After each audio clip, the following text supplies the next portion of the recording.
should let me love you forever, forever. I wanna love you.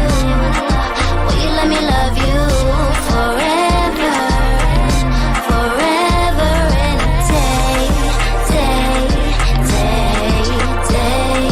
day, day.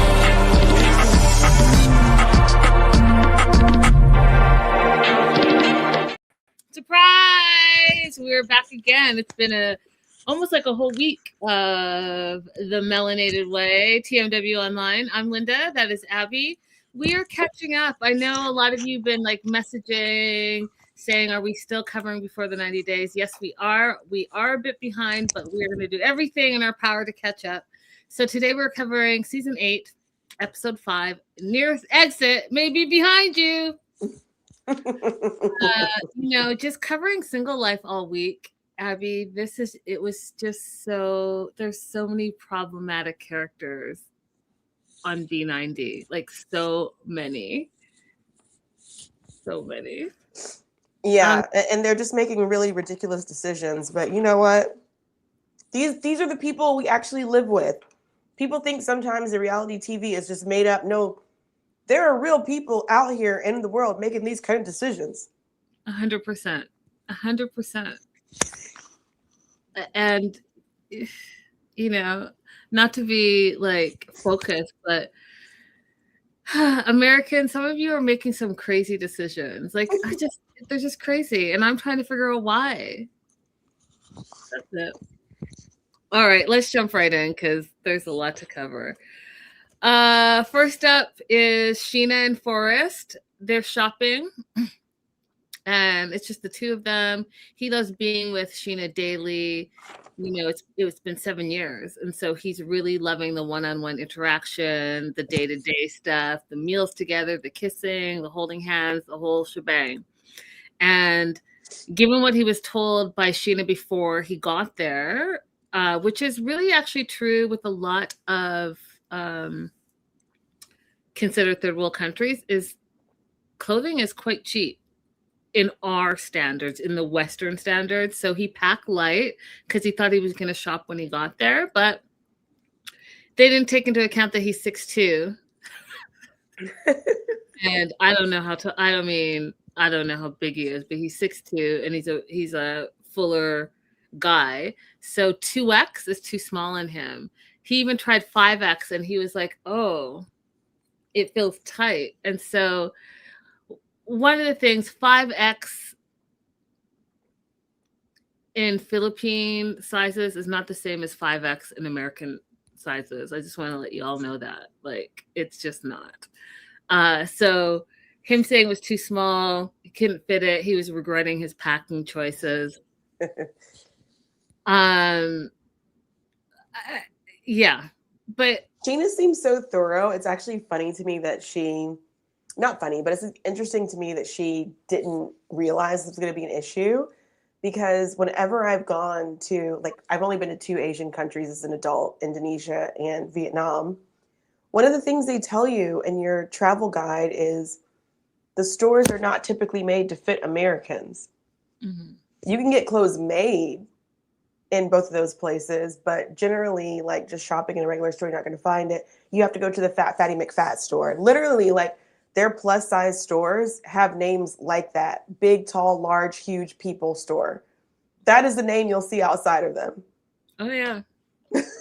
Oh, yeah. They're not messing around.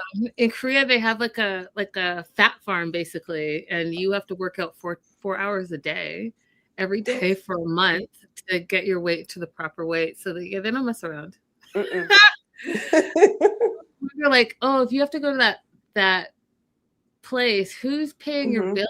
The government say, hey, I don't know how it works, but it's quite. I saw this girl who went dress shopping for a bride's dress in Vietnam. She'd heard that she can get her clothes made there pretty cheaply, and she went into all these bridal shops. They were like, no, we don't do your size. And then finally, one of them told her, go over top of this cafe. There's a shop that'll serve you. It was literally called Big Fat Brides. Yep. I mean, yep. I think it's funny. I think it's Be direct. Be direct in what you mean. I get it. I hear what you're saying. So Forrest is really enjoying his alone time with Sheena.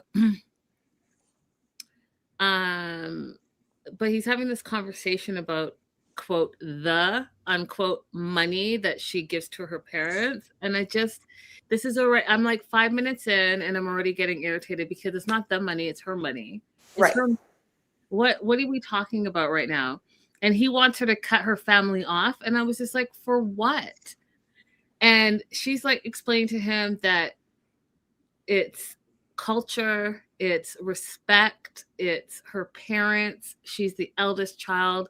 And that rings true in a lot of foreign families, you guys. Even my African family. Elders are respected. Parents are respected. Like all of this stuff is totally different than American culture. And the fact that he's not even taking that into consideration is alarming to me. And it's alarming that he's saying, oh, I want you to cut off your family. Because yeah, I understand that she's complaining that she has to like support them. And he wants to protect her, but he also hasn't met them yet. And maybe some of that is lost in translation. What are your thoughts, Abby? Yeah, the whole money situation is incredibly infuriating to me. I don't understand how he has come to think he should be able to dictate where any of Sheena's money is going. And I also don't understand why Sheena isn't being a little bit more firm about this is not a conversation that you get to have with me when we haven't even met in person. Mm-hmm. Like why are we talking about my finances? We're not a real couple yet. We have, And what about you're you? talking You don't about have a job. You don't have a job and you yeah, have money. So what are you talking about? right. Why would she You're take talking any financial advice from you when she's the one that actually has an amazing job? She's a veterinarian and he's at home with no job. right. It doesn't even make any sense to me for her to move to the United States because she won't be able to practice immediately. She'll have to do some kind of conversion, education, certificate, whatever, to be able to work as a veterinarian again. And there's nothing that he has in the US that can't be sacrificed. That's right, because he has no profession. And she goes to America and all she's going to end up doing is working to support him, Molly, and Dev because none of those fools work. None of them work. Right. Oh, God. I'm already mad. Okay.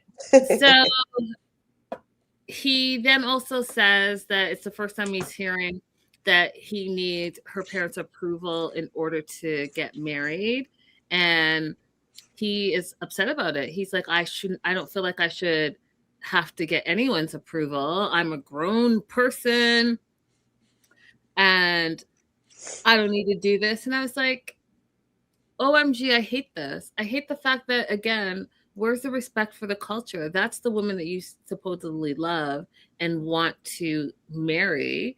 Learn her culture a little bit. Learn what it is to actually get engaged. This is not like super far-fetched to me. First of all, I don't think it's something that Sheena would have known that she has to say to him because every single culture embodies some aspect of ask the parents for the bride because every culture has that I've ever come in contact with had some form of patriarchy where the daughters belong as property to the families before they get married. And so that persists even in American culture. You ask the father for the bride's hand before you propose to her. You don't have to believe in it, but it's a principle that has existed for a very long time. So it's weird to me that he doesn't think that he needs to be endearing to the family and have a relationship with the family. Forrest is just, he's such a conundrum because on the one hand, you want to like him. Like, at least that's how I feel, like you want to like him, but then he does things that just make no sense. That part. But I also blame his upbringing, his rearing. I think that he wants to do the right things, and then his mom just is his mom, and it's so like no couth, no any like just entitled, the whole thing. Ew.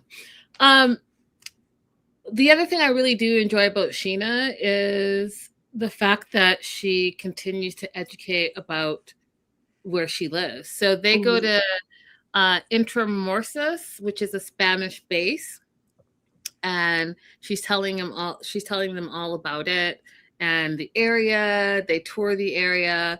One of the things that I thought was so funny is that she also says there's an area called Calo, which is the club area, and Molly's like, oh, we should check it out. We should check it out. And Dev's like, oh yeah, we should check it out. Back in my day, he would go to the strip club and eat hamburgers because the strip clubs had the best hamburgers. Died of laughter. Because you know what? I completely, you know how you hear about people eating wings at the bar, at the strip club? And you're like, you could eat anywhere. Like, who goes to a strip club to eat? Look, that burger is still on Dev's mind. And then he say like Monday is amateur day? Tuesdays Amateur day. Yeah. Amateur and burgers. And you know, he had a whole flashback because you know he was a regular.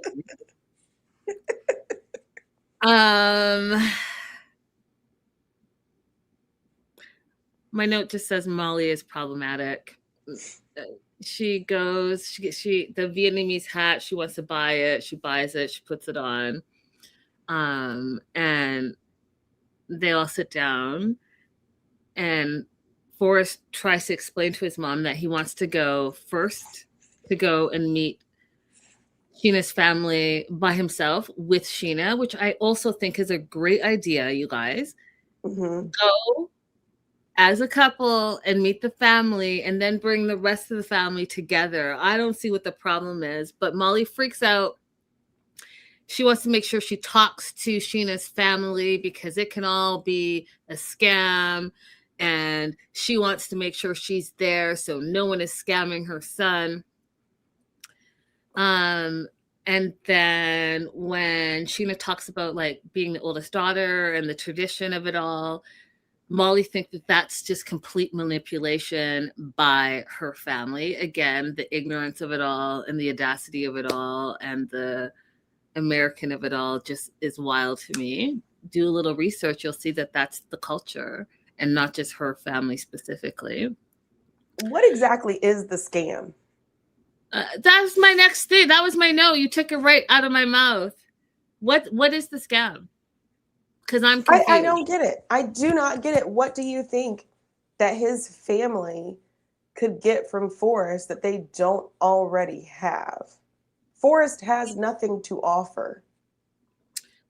I don't know what the scam is either. And if you all know, you're watching in the live chat or the replay, please let me know.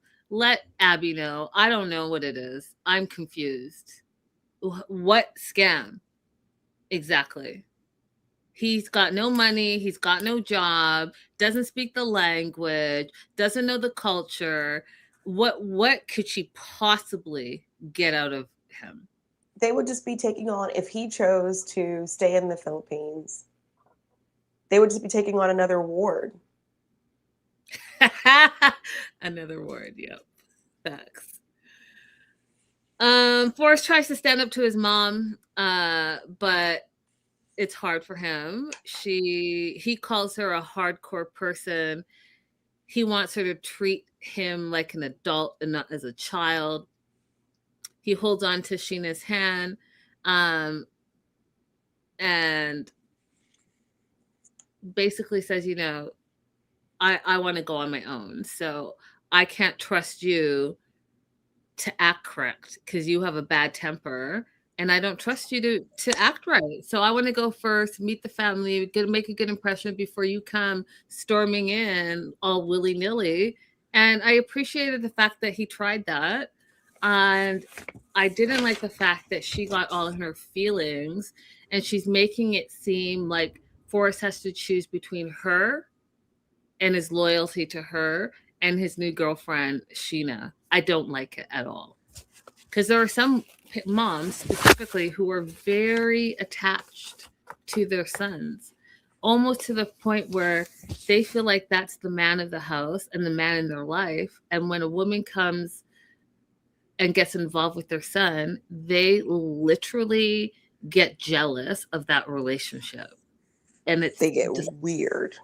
It's so weird, and it's also disgusting. Like, get your own life. You have your whole husband here. Go explore with Dev and enjoy. You've never left America, not ever. This is your first trip, and you're too busy being willy-nilly Karen crazy in your son's life, and you're missing the whole trip. It's wild to me.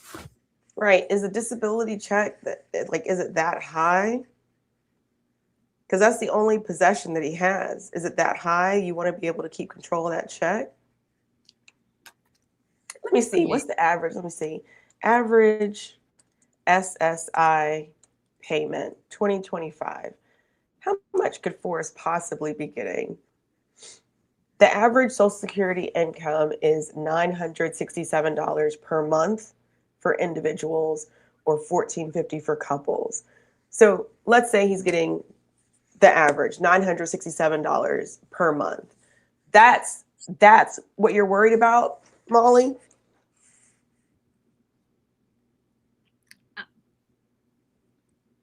How is he living? How is he surviving? I don't know what's going on. She must be. I don't know what's going on, but all I know is on every single government program. They're on government housing. They're getting SSI, food stamps. That's the only way he's surviving. Every government program available. and she's worried about being scammed. That is wild to me. That guy I keep telling you guys about, Russell. I always get his last name confused because I really like this comedian Russell Peters, and that's not that. Russell, I'm going to tell you right now. It is. Hold the line. Let me look for him right now, real quick. And anyways, he talks about relationships specifically, and I just think he's amazing. Russell Hartley, that's his name, Russell Hartley. And Russell, to sum it up, paraphrase, he basically says the only men that are worried about gold diggers are men that have no gold. Always. And this is the case in this situation. Like, Molly and Forrest and Deb, y'all have no gold. So I don't know what you're worried about, because no one's digging for nothing because you ain't got nothing to dig for. It's wild. All right. Do you want anything else before I move on? Nope. Let's go. God, Lisa. Let's go. Baby girl 2.0 Lisa. Oh, God. I can't, you guys. It's so cringe. It is so cringe. All of it is just cringe. I mean, it's amazing reality TV, but it is cringe. Like, yes, cringe. Okay. This is the hardest couple for me to watch. I don't know exactly what combination of things is attributing to it, but their PDA is frighteningly horrific. 100%. Joshua says, "Hi, Abby." Yeah, okay, you guys, it's, for me, it's her voice, it's his blatant stereotypes, it's their PDA, it's the train wreck that I already know this is. It's just it's like a bundle of cringe. Oh. Okay, so she's on the flight. She says her tata's hurt because she's wearing a strapless bra. Again, amateur hour. Who wears a strapless bra on an international flight? That doesn't even make any type of sense. And the fact that she was also in a middle seat really bothered me. Like, you made no plans. You just kind of said, hey, this is what I'm going to do. I'm going to hop on a flight that's going to be at least 18 hours and then be complaining all day. I don't get it. The second thing that I don't get, so a worry is where Daniel's from. He is trying to say that his little village city is so dangerous, there's shootings and kidnapping. So he is going to stay in the hotel that Lisa booked in Lagos. Now,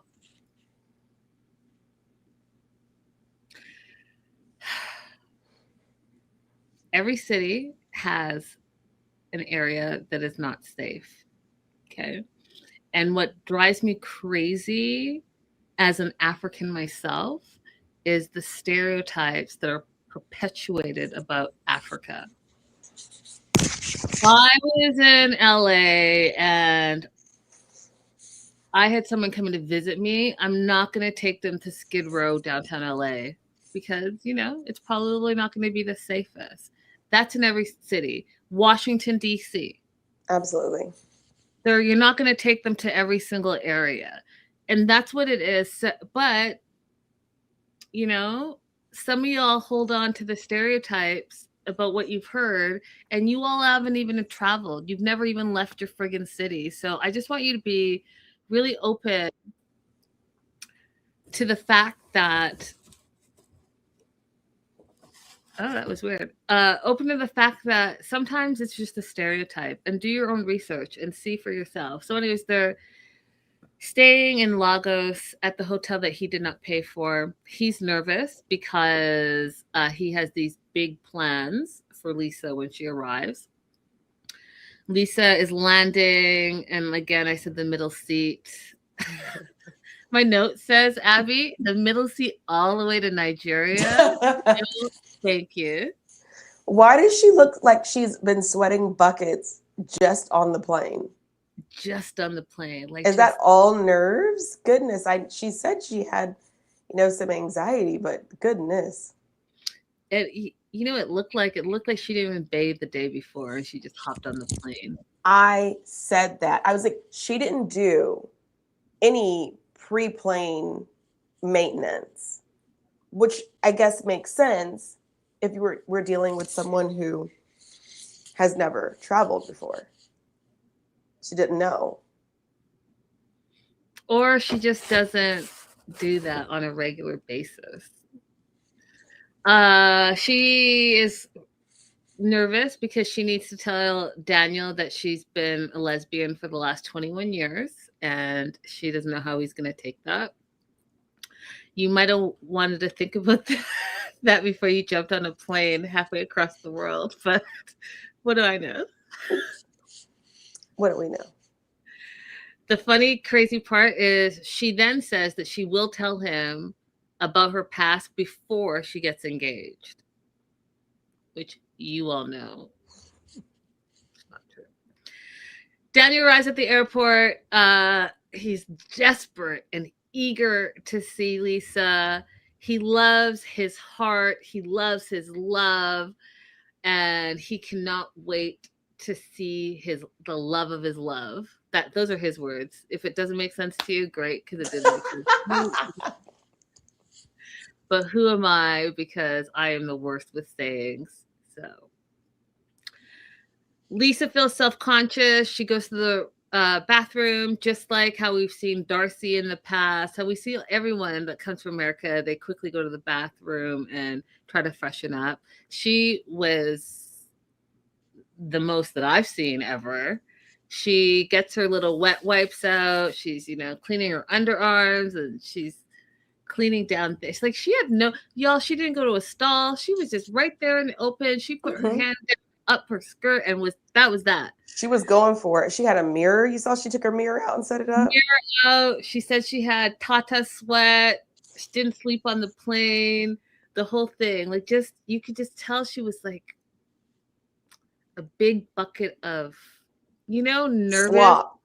Yes. I can't even imagine sitting beside her on either side of her. I know she was a mess the whole flight. Just sweat flinging everywhere. I would have been mad about it. Let me tell you, I would have been mad about it. So she freshens up the best she could. She feels her age is showing after she got off the flight.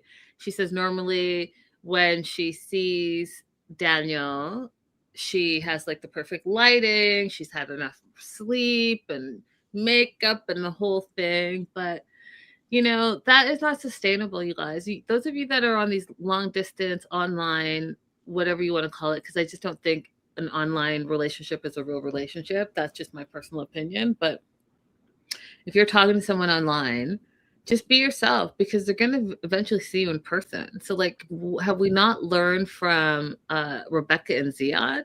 Like, you can only FaceTime for so long. You can only, have those snap filters for so long.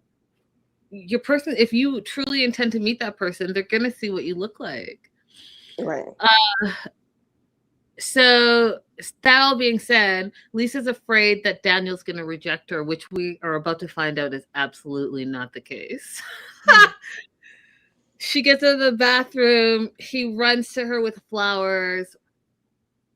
They have a huge hug, a gross, disgusting, long, disgusting, sloppy, long, too gross kiss. Ew. And you know how you just said, that is what my note says. My note is like, The cameraman kept getting closer and closer to it. And that's so funny you say that because my next note says, why do they keep showing it, SME? I was like, what am I watching right now? Is this an OF preview? Why are we zooming in? What is, the tongue was all in her mouth. Her mouth is gaped open with the TLC. We need to see all that. It was just so gross. After we just saw her being all nasty in the bathroom and then thinking like a couple of wet wipes is going to freshen her up. It was just all too much. It was Maybe too you much. like it a little tart. It was,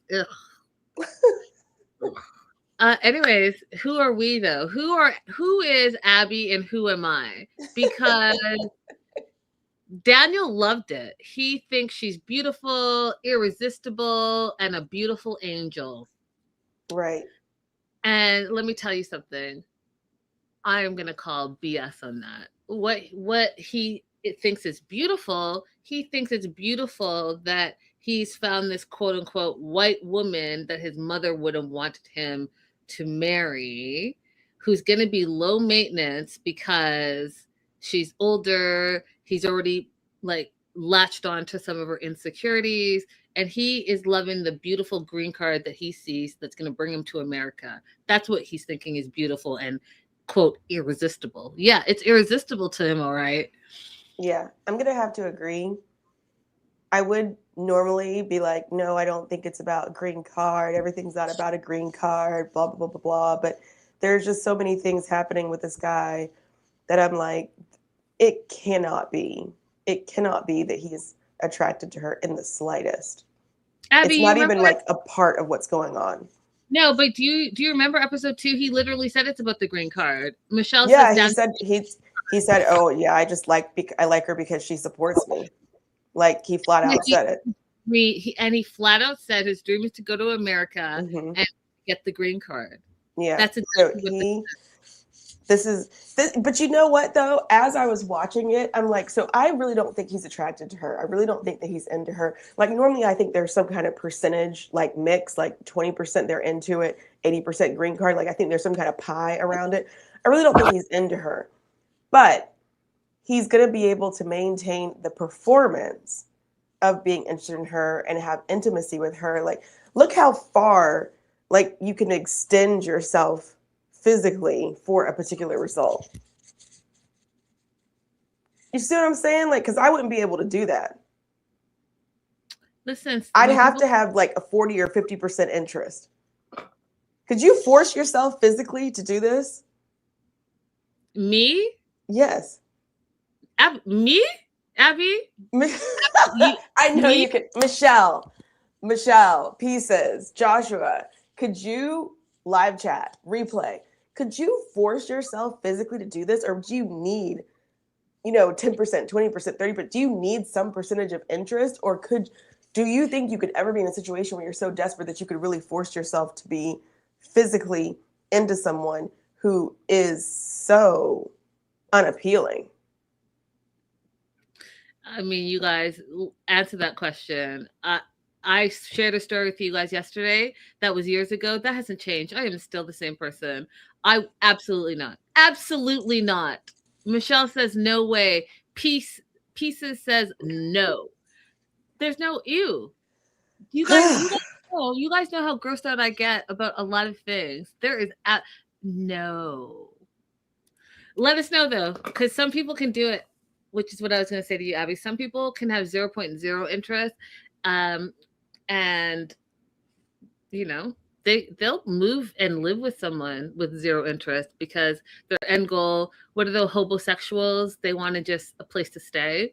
There are some people who want green cards. There are some people who are scammers and want your money, and they'll do it. Ew. Yeah. Anyways. Ryan said I could never be that desperate. That part. They're walking out of the airport, and we see traditional African dance and music waiting for them outside. It's a personal welcome for Lisa, and also a proposal from Daniel. And my note just says SMH. That's it. SMH. That's all I got. You want to add anything? I just wanted to be a fly on the wall at the airport. I just want to go to the airport sometime and watch all of these terrible matches. Because we see a lot of footage from this particular airport on social media of people meeting with their long distance partners for the first time. Mm-hmm. Just want to be on the fly of the wall for some of those matches. Give me the popcorn and I will sit there all day eating my popcorn and watching the nonsense. Right. All right. We're moving on to another problematic couple. Mm-hmm. Jovan and Annalyn. Yeah.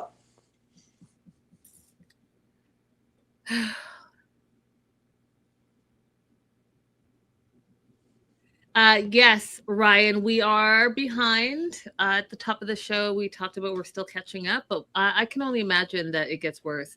Listen, Abby, I saw what you tagged me today on, and it was so early. I was so cringed. I just I'm not ready. You guys, I'm not ready. I'm not ready for the continued cringe of it all. Mm-hmm. Jovan is getting ready to also be in the Philippines. It would be great if Jovan and Forrest connected in the Philippines. Two slightly incel behaviors. I would love to see what that looks like. I mean, but the crazy thing is the Forrest conundrum is that he really does love Sheena. He really seems to enjoy her and seems to want to support her as a person, defend her. I don't feel like Jovan loves Annalyn. I feel like she is a prop. But also, Abby, how can he love her? He's never met her ever. I mean, that's also true, but just the things that we've seen so far don't give the interactions that we've seen with Forrest and Sheena so far. Who gets married on Zoom, y'all? Just what? It's more common than you would think. It's outrageous. Yeah. And there's actually their reason for getting married over Zoom made more sense to me than some of the cases that I've seen, because I've processed some of these spousal visa applications. But the fact that they did it because they thought he would be able to enter the country when there was a blockade on getting in, that made more sense, but then he just never had the money. Exactly, Ryan. I agree. But I don't think that let's just take it back from Annalyn. I don't think he likes women as people.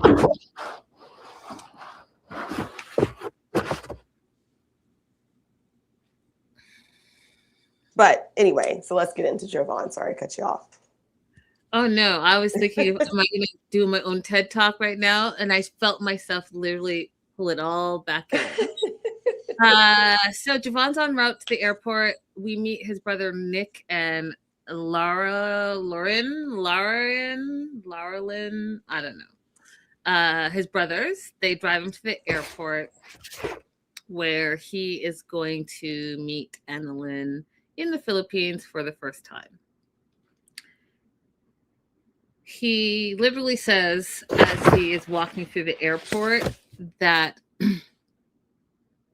he's praying that the marriage wasn't a mistake.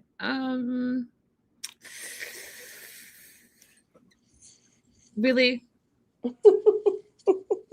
that what you're praying for, Javon? And then we meet Annalyn, who, God, women, like,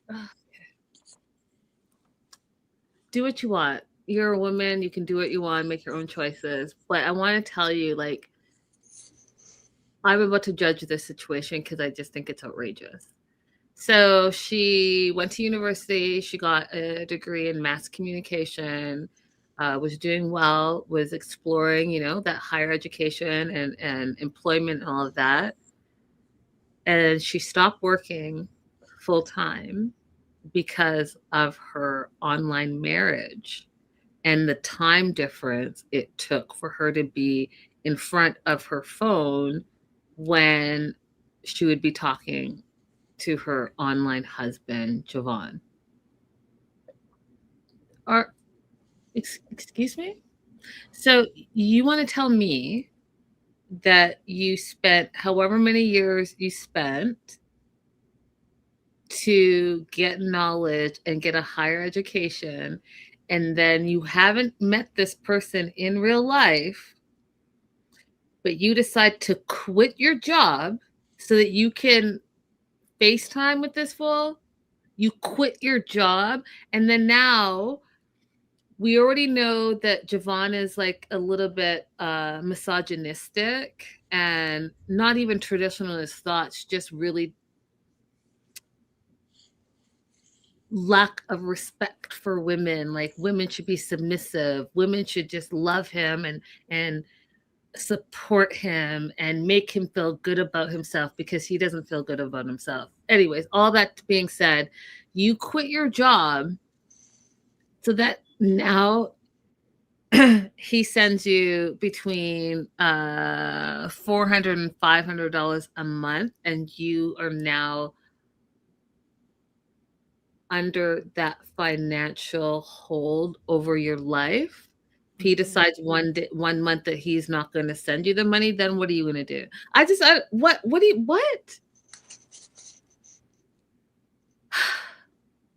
She lives next door to her mom, Susanna. Her mom has a little like corner shop, and she's very close to her mom. And her mom is actually shocked that after so many years, she's finally going to meet her quote unquote husband. Her mom didn't think it was going to happen. Do you want to add anything before I move on to the next part? No. Go ahead. Okay, so they're going to be traveling to, I hope I'm saying it right, Bicol for their honeymoon after 6 years. So they've been together for 6 years, you guys, together. Married for 3 years together. But they have problems. They haven't even met, and they have a ton of problems, you guys. If you remember, she wasn't even taking his calls. She had blocked him. She blocked her own husband, so he couldn't call her.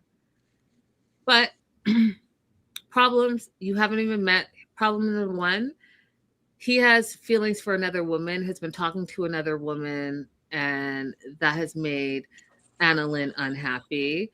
Problem number two, he has control issues. All the things that I just previously mentioned and Abby has mentioned, I don't think he really even enjoys women. I think he thinks that they are property. I think he thinks they need to be submissive. I think he wants to have control. He doesn't want them to have their own opinions. He doesn't want them to even speak. Because I saw a clip of episode 6 where he is looking at her and telling her why is she talking? Like, what? Mm-hmm. Third problem, he is watching those, I can't remember, I think they're called like Red and Blue podcasts, but you know, the incel podcast. He's listening to the incel podcast, and his belief is that women have to be soft, feminine, and submissive. And that's not all the things. That's not the only thing that Annalyn is. Annalyn is a complete and full woman with her own opinions and her own thoughts. And, you know, it seems right now the fourth issue is that they don't even really get along. They don't get along. Red Pill. Thank you, Becca. Red Pill podcast. They don't even get along on the phone or online. What's going to happen in person, Abby? Yeah.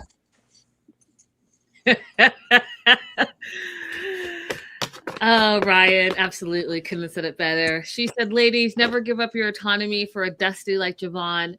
Dude lives with 3 other dudes. What is he bringing to the table other than a visa? But he acts like he can't afford that. I mean, there are income requirements that a person has to meet in order to sponsor you to come to the United States. So that is a consideration. If anyone is watching us who is thinking about dating an American, that is something that you want to consider. You don't want to be stuck in a marriage where the person's like, oh, turns out our paperwork can't be approved. I can't support you. Also, hey, Becca, missed you. Becca Kitty Meow. Okay, so, oh God, I cannot. Who gives up their job for someone you've not even met before? What if he can't even pay his Wi-Fi? And you know how cheap this fool is, I already know. And I hate a cheap man. When he took off his boots, and I'm jumping ahead a little bit, when he took off his boots and his stinky feet, and she brought him slippers, and he was like, oh, does this come with the room?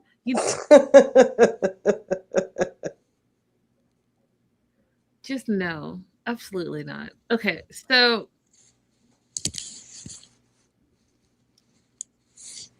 he lands at the airport, Paraga Airport, and he's feeling anxious about meeting his wife.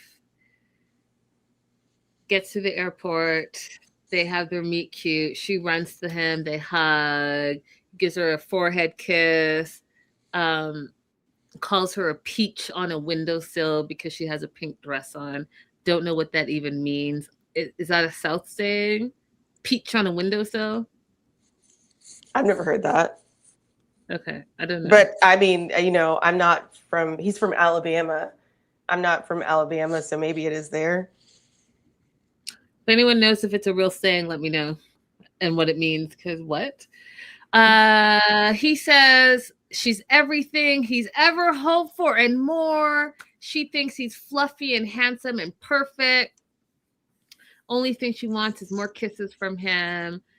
And they go back to the hotel, and on the way back, he calls her his beautiful chatty wife, which again, submissive, don't have your own opinions, don't talk. Like she's not meeting the things that he's requiring. She has rose petals and champagne all in the room. I already told you about the slipper part. That just was like gross. And you're outside, clothes, sitting on the bed. She had to tell him to go take a shower. I am surprised that was not his first thought after traveling for at least 20 hours.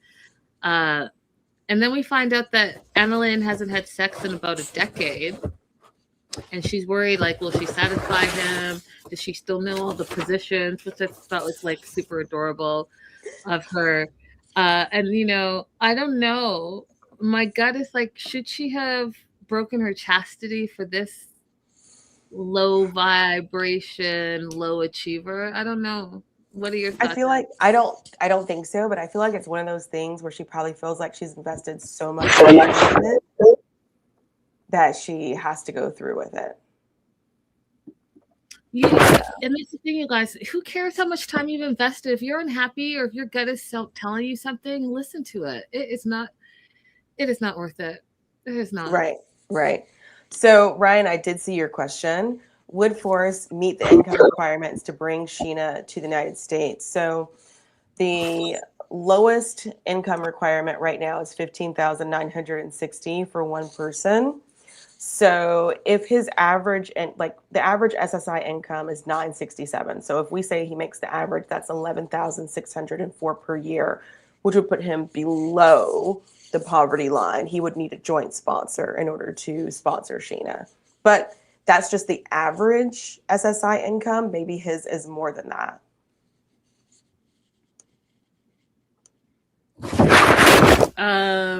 Becca says that she's also heard that Molly might also be on disability. I wouldn't be surprised if Molly was on disability. I believe that that's actually true. I don't. There's a rumor, online rumor, but you know, I haven't done any research on it, so I don't know to be true. But if the rumor is true, then she's absolutely on disability, and she might be having some legal issues over it.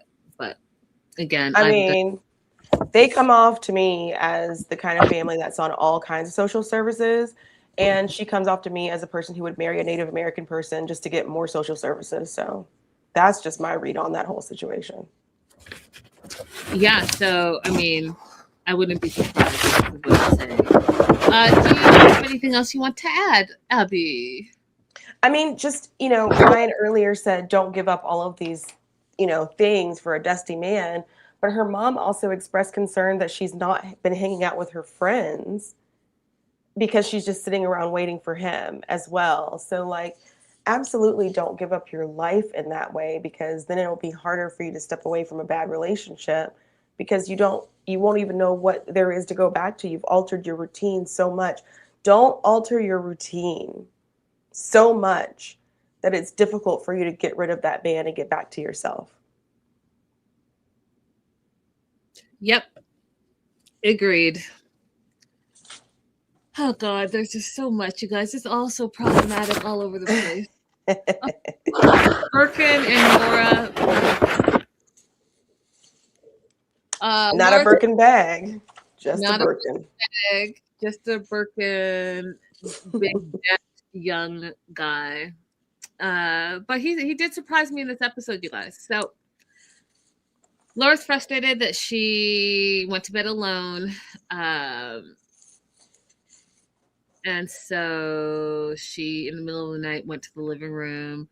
Her and Birkin allegedly made out later that night. Okay. So now she's feeling a little bit better. However, she is feeling unsure about the relationship in its totality because he put the brakes on having sex with her. And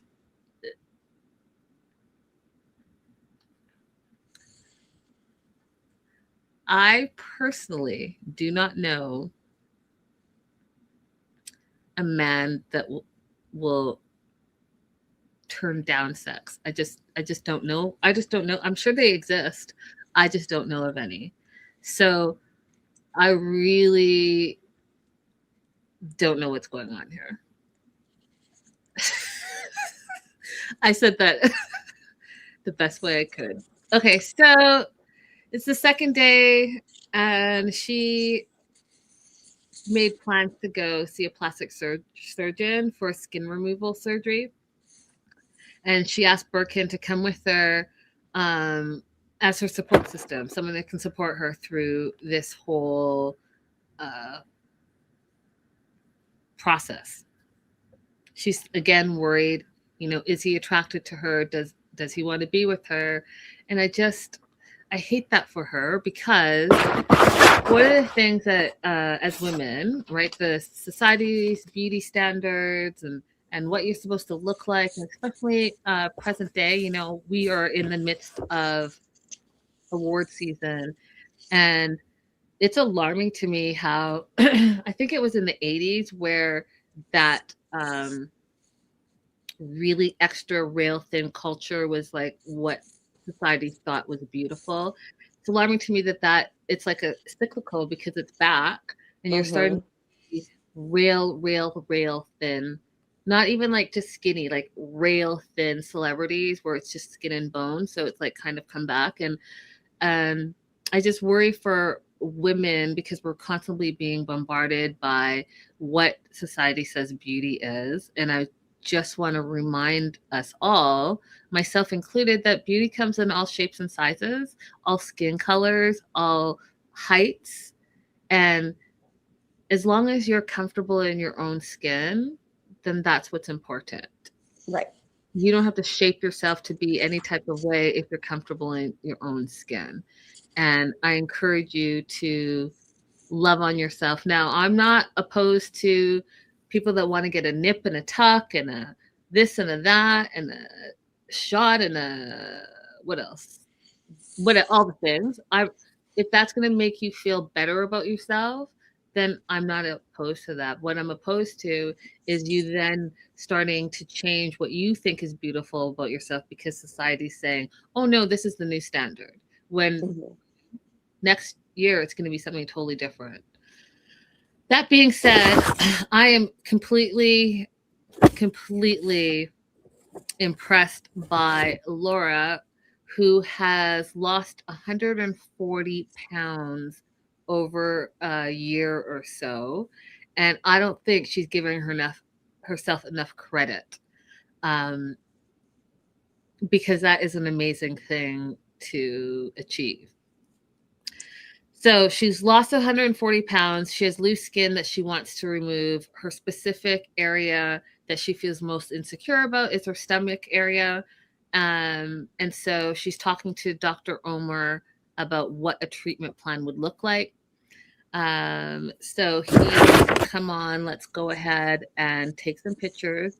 So again, I applaud Laura because even with the insecurities, you guys, she went on international TV Mhm.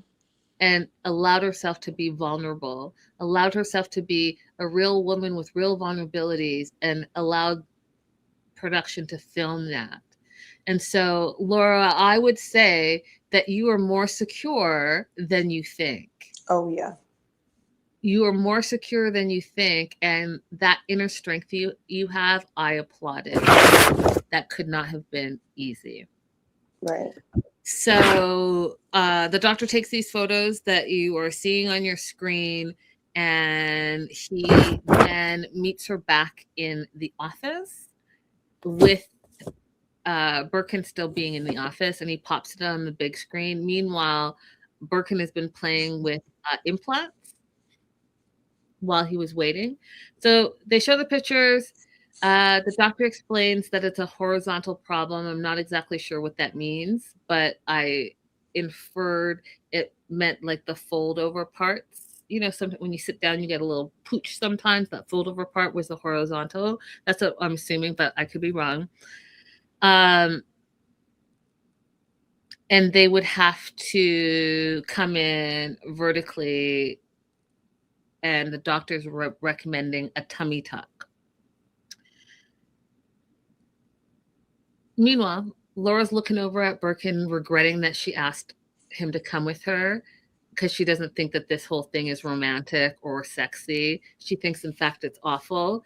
And she thinks that Birkin is looking and feeling uncomfortable. And the producers ask, are you uncomfortable? And he pauses and says he's surprised. I mean, the way that they did the photos is not the way that you would see it if you were standing in front of her, because they have to make the photos to enhance the area to prep for surgery, right? So I went to a plastic surgeon. You guys know I had a tumor removed here. It grew back, and I had a tumor removed the second time here.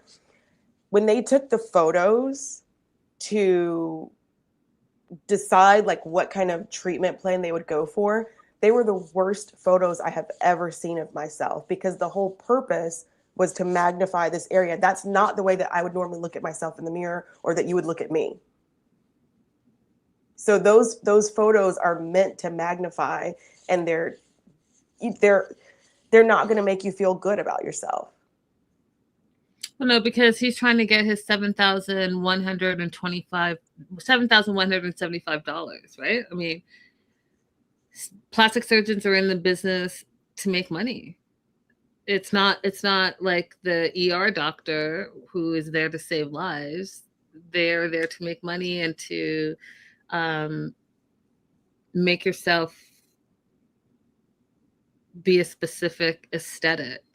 I have another question for you. Along those lines, too, though, Abby, do you have to declare debt in your country when you apply for a visa to the U.S.? You don't have to declare debt in your country. However, Birkin's debt is in US dollars. So I'm concerned about where it's coming from. We're not there yet. Oh, okay. We're on episode 5. Okay. So live chat, if I'm not addressing some of your questions, it's because I know you guys are up to date, but we're catching up. So I want to be able to address those things as we cover those episodes, if you all don't mind. We'll come back to it. Becca, come back and ask the same question again. You don't have to clear debt in your home country, and then we'll go on to the rest of it another day.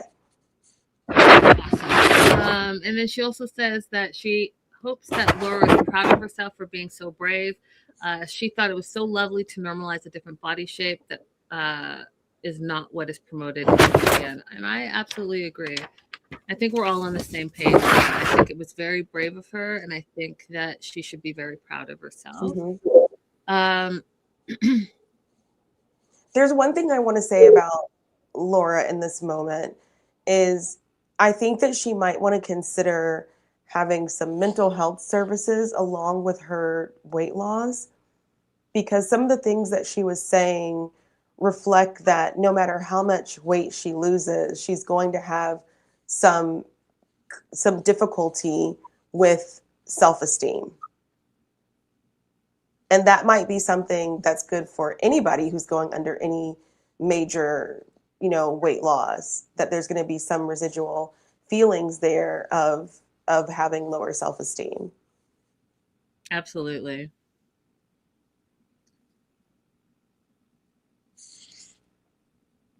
Laura is feeling insecure and embarrassed after all of this in front of, and thank you, Pieces. I guess I'm saying his name wrong. It's a beer can. I guess I'm saying Birkin, but hey, Birkin bag.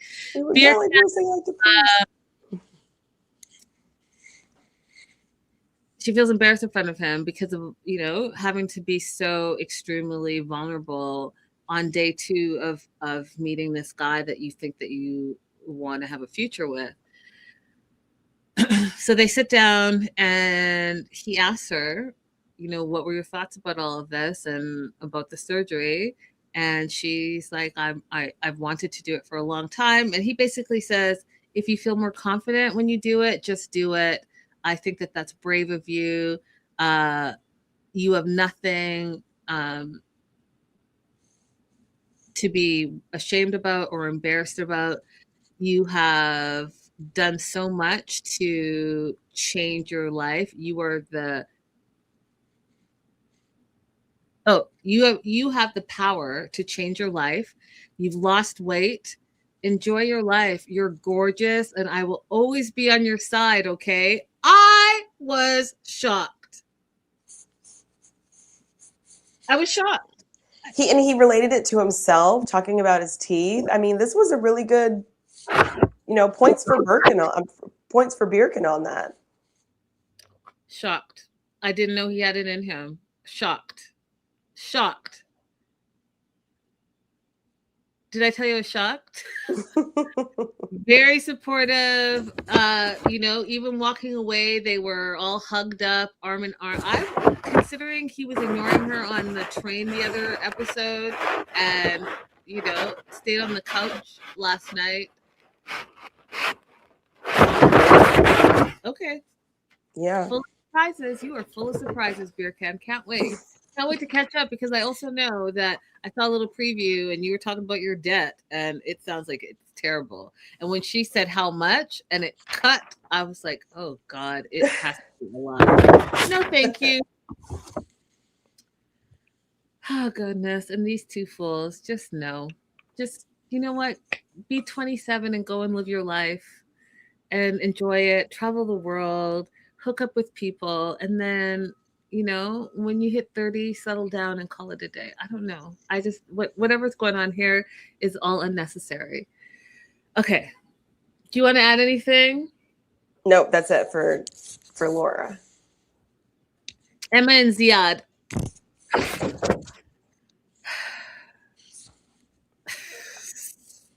Like, I don't Why are even we know. even dragging this out? I don't You know, the know. only thing I have to say about this segment is that I bought some argan oil when I was in Morocco, and it was really, really lovely for my hair. So when she was looking for some hair oil, I was like, oh, girl, this is the right place to be getting that argan oil. That's it. That's all I have for this whole segment. I like that they took a cooking class. I think that that's a fun date. That is a fun date. And then being able to sit down at a restaurant and eat the food you make. I thought that was great. So they're taking a cooking class, which she is happy about because since she's been there, she feels that Ziad has been distant, not only emotionally, but physically. So she's hoping that this cooking class will, you know, kind of bring them together. They were making tagine with chicken and lemon. And y'all, I thought they were going to give us the recipe because they were like, first you start with lemon. I wrote that down. I noticed there was some red onion. And then that's it. I was like, how are you going to show me a cooking class and just show me her chopping some red onions and that's it? You didn't see how it was going to be made because I could have inferred the rest. Anyways, I digress. She is chopping her onions. She looks over at him and says, do I look like a wife? I hated everything about that because, I mean, what are you saying right now? And he says, you know, one of the reasons why he's taking those cooking classes because he knows that she doesn't know how to cook and he wants to teach her how to cook for him. Again, hated everything about that. Mm-hmm. You guys are too young to be so like, blah. Yeah.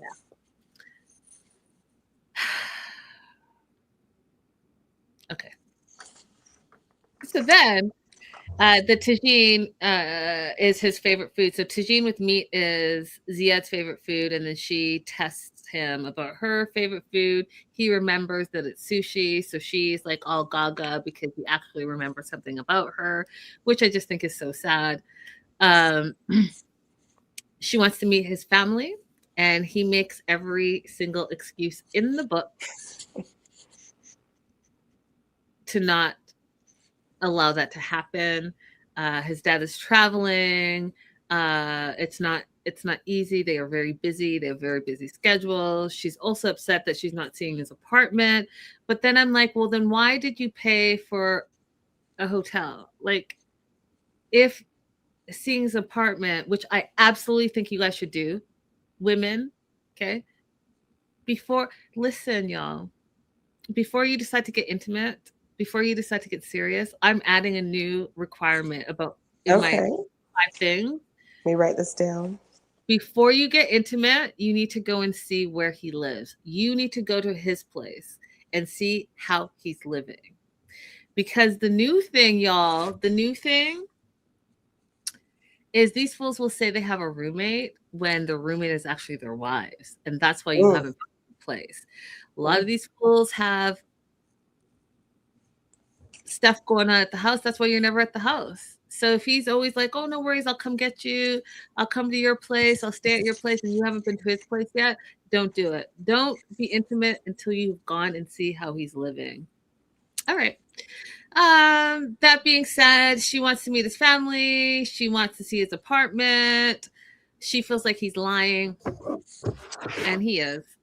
And she's really insecure about him and his social media and him following other women online. And she has some app installed on her computer where she can see how many people he follows. I think that is so wild and weird and such a waste of time. Like, if you have to do all that, do you really want to be with that person? Because clearly you don't trust each other.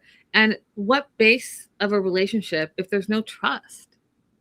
What is it that you're like, what? So you're going to drive yourself crazy over likes and follows?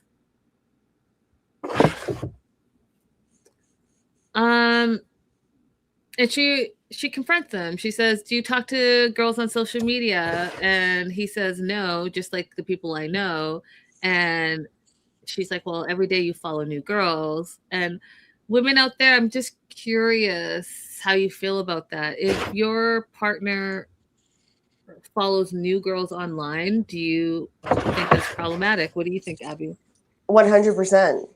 Why are we just following thirst traps and probably AI and bot accounts at this point? You're just following a bunch of women. What's the point? That I wouldn't care for that. So it's problematic? I think it's problematic. As a matter of fact, I don't really think I care for a man who's super active on social media. Why are you, as a man, not cutting the grass? Why are you on social media? Why aren't you renting a shampooer to shampoo all the carpets in the house? Why do you have free time as a man to be on social media? Oh my God, Abby.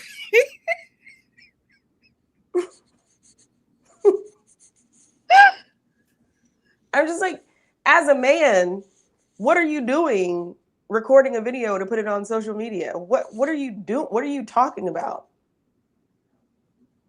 I follow so few men. I don't find it justified for them to exist in cyberspace. Oh my, Abby, what? What? Exactly. Exactly, Becca. Don't touch grass, go mow it.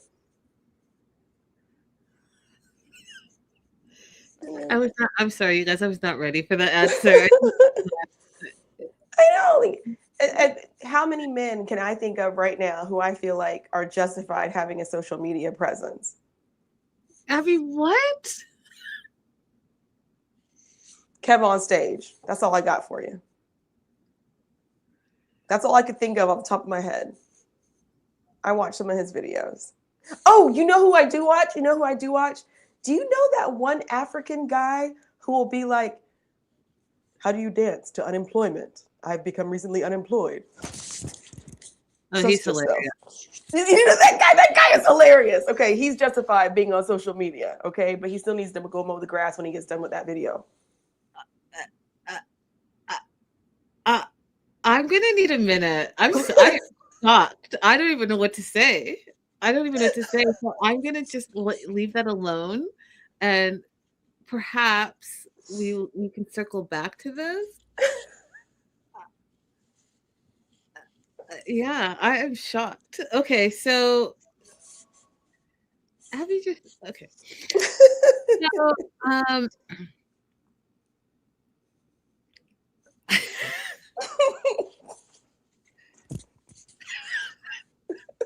she's really upset that he follows new girls every day, and she wants to know since they've been dating, has he talked to anyone in a romantic way?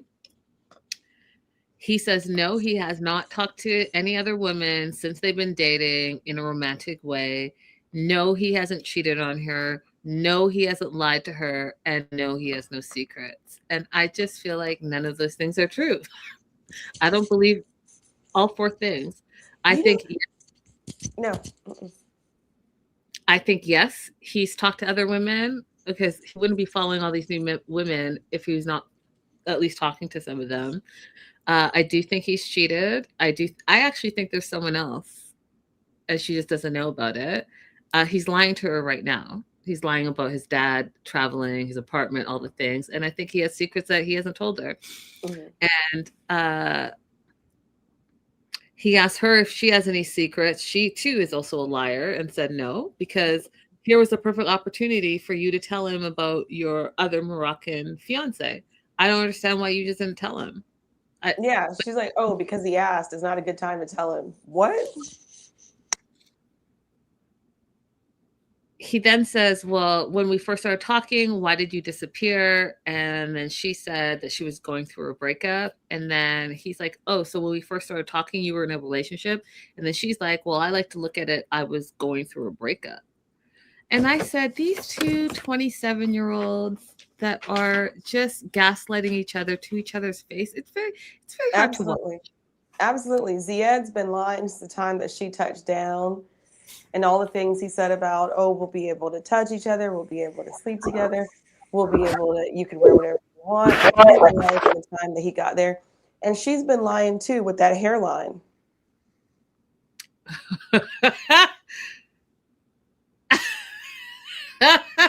Oh my, Abby, you were on a roll today. I don't even know what to say. I don't know what to say. She did. You know what? Listen, I'm not one to speak. I will do extensions and wigs and all the things. I will do all the things anytime I feel like it. But she needs to put some layers in. She needs to put some layers in so that, like, and she also, anyways, don't get me started on the hair thing. All I'm saying is that she needs some layers, and if you're gonna wear a wig, you have to invest in an expensive good wig. An expensive good wig is gonna allow you to have flexibility. It's gonna look like your own hair. You should never have one that has like a such a defined line, because it like what? All right. That's all I have. After watching Single Life, and Single Life was just making me laugh, and I'm like, oh, they're little like this and that. Coming back to this nonsense, where I'm like, don't get me wrong, I love it. It's entertaining, but they are all problematic. I don't see one couple here that I think is going to make it. None of them make any sense. No. Well, actually, like, I could see Daniel and Lisa making it because their delusions match each other.